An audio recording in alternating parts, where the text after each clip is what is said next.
Suami baik pun tetap selingkuh. Suamiku baik, mesra, perhatian, selalu ngabarin pas nyampe tempat kerja. Gaji 100% dikasih istri. Jadwal kerja pun juga dikasih.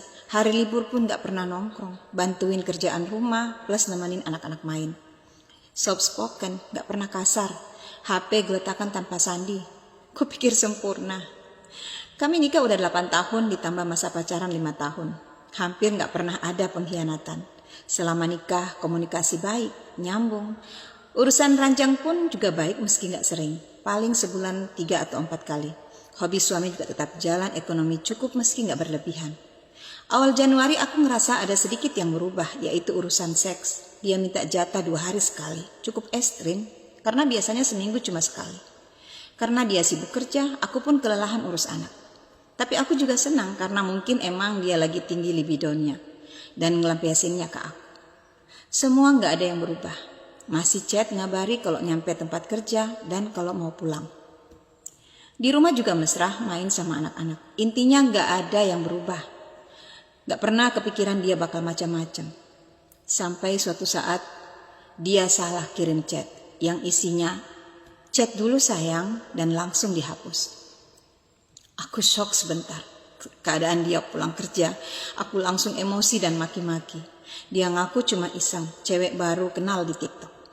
Agak gak percaya, karena suami bukan tipe yang begitu. Malam itu aku ngamuk tapi masih mau maafin. Tengah malam ku pasang aplikasi parenting control di HP-nya. Karena masih belum percaya. Pagi dia berangkat kerja. Aku buka aplikasi itu di HP-ku. Benar aja. Nyampe tempat kerja, ternyata dia langsung foto pub selfie. Dikirim ke satu nama yang aku juga gak kenal. Ternyata itu teman komunitasnya dengan caption, "Pagi, hahaha." Aku ketawa dan menangis. Aku gemetar bacanya. Kayak gak percaya. Kok bisa suami yang selalu aku banggain hampir 13 tahun tanpa celah bisa ngelakuin itu. Yang bahkan dalam pikiranku itu gak mungkin dia lakuin. Saking percayanya. Aku pun bebas akses HP-nya dan gak ada yang mencurigakan. Tapi ternyata Allah menunjukkan dengan dia salah kirim chat. Allah sayang banget sama aku. Satu hal yang kusesali, pas tahu chat itu, dia langsung konfrontir lagi. Langsung kumaki-maki di chat. Akhirnya dia tahu aku pasang aplikasi penyadap itu dan diputus aksesibilitasnya. Jadi aku gak punya bukti apapun lagi, chat mereka atau riwayat komunikasi yang lain. Aku benar-benar buta, clueless. Cewek ini siapa? Sejak kapan mereka dekat? Sejauh apa hubungan mereka? Semua mutar-mutar di kepala. Pulang kerja, dia sujud-sujud minta maaf. Bilang kalau ketemu cuma sekali. Itu pun acara komunitas. Nggak ngapa-ngapain. Si cewek udah punya pacar, tapi kesepian. Sering curhat, akhirnya keterusan. Tiap hari mereka chat dan telepon pas suami kerja. Aku speechless. Aku mau suami telepon cewek itu di depanku. Suami agak ragu, tapi akhirnya dilakuin juga. Pas cewek itu angkat, suamiku bilang, "Ini aku gak dapat dari istriku." Dengan entengnya dia jawab, "Aduh ibu, kami cuma teman, gak ada apa-apa." Manggil sayang itu biasa. Lagian ketemu cuma sekali. Gak pernah ngapa-ngapain. Aku benar-benar geram, tapi ku tahan. Gak ada rasa bersalah, gak ada kata maaf. Suami sujud-sujud bilang baru dekat akhir tahun. Dia gak mau hubungin lagi dan bersedia dipasangin aplikasi penyadap selama aku mau. Aku kayak mati rasa, bingung. Mau maafin tapi sakit. Mau percaya tapi takut keulang. Terkesan lebay, tapi rasanya sakit sekali. Setelah kejadian itu, tiap suami berangkat kerja rasanya aku gelisah. Tremor seharian. Suka nangis tiba-tiba. Aku nyoba buat menghubungi beberapa kenalan suami. Tanya tentang si cewek. Mereka taunya cewek ini agak centil. Tapi gak ada yang nyangka bisa nyantol ke suamiku. Karena suamiku sebaik itu di mata mereka. Aku pun gak bisa ngasih bukti. Beberapa hari setelah kepergok dan janji gak ngehubungi lagi, aku malah nemu bukti. Mereka masih chat lewat PC kantor. Pakai email kantor dan teleponnya lewat Gmail.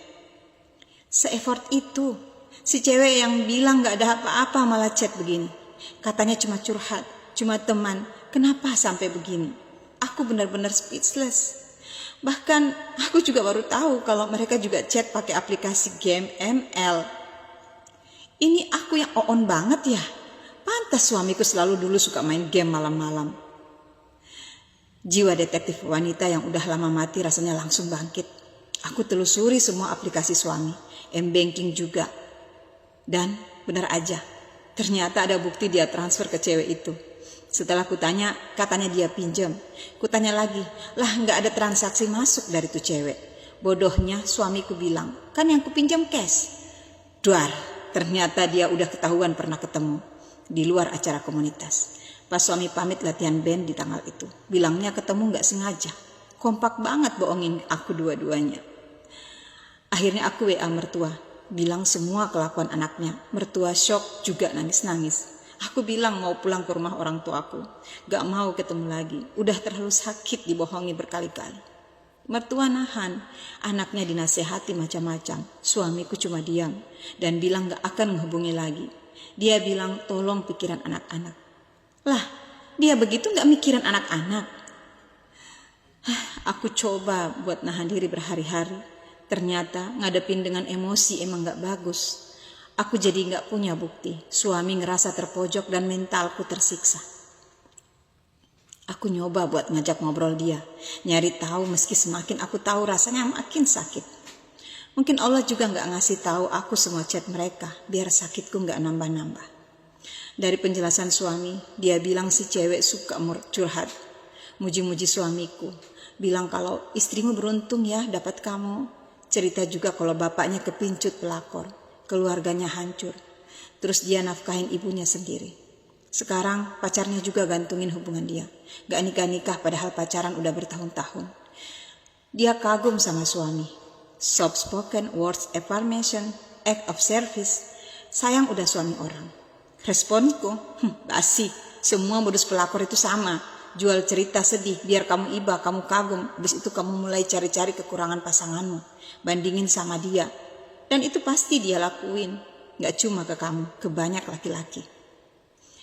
Respon suamiku, sangat membagongkan. Enggak mah, dia gak seburuk itu. Dia masih mikirin keluarga kita. Dia bilang jangan sampai anak-anakku ngalamin kayak aku.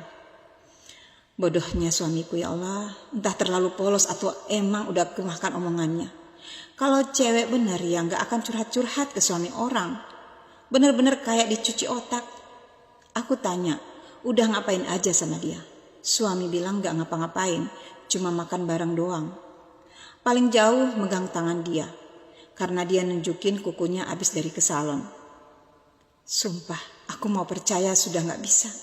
Tapi bayangin yang lebih jauh juga aku gak sanggup. Jadi aku mutusin buat gak cari lebih dalam lagi. Semakin tahu ternyata semakin sakit. Suami janji gak hubungin lagi. Mau diikutin kemanapun dia pergi. Sebenarnya yang paling menyakitkan adalah ternyata bisa ya suamiku selingkuh. Tapi tetap memperlakukan baik kita dengan baik. Tanpa ada yang berubah. Bahkan aku tanya, kenapa intensitas seks kita pas lagi bagusnya kamu gini? Dia bilang biar aku gak curiga. Ya Allah, hancur hatiku. Lalu sekarang bagaimana keadaanku? Jangan ditanya. Mati rasa. Mungkin emang ini teguran dari Allah. Aku terlalu memuja suami, menggantungkan hidupku padanya. Sekarang kami masih bersama, tapi rasanya hambar. Aku menjalankan kewajiban saja, meski aplikasi penyadap itu masih terpasang di HP-nya. Aku gak pernah buka. Hanya membuka luka lama. Ternyata benar. Jangan pernah mencintai dan percaya 100% pada suami. Karena bisa jadi dia yang menorehkan luka besar di hidupmu.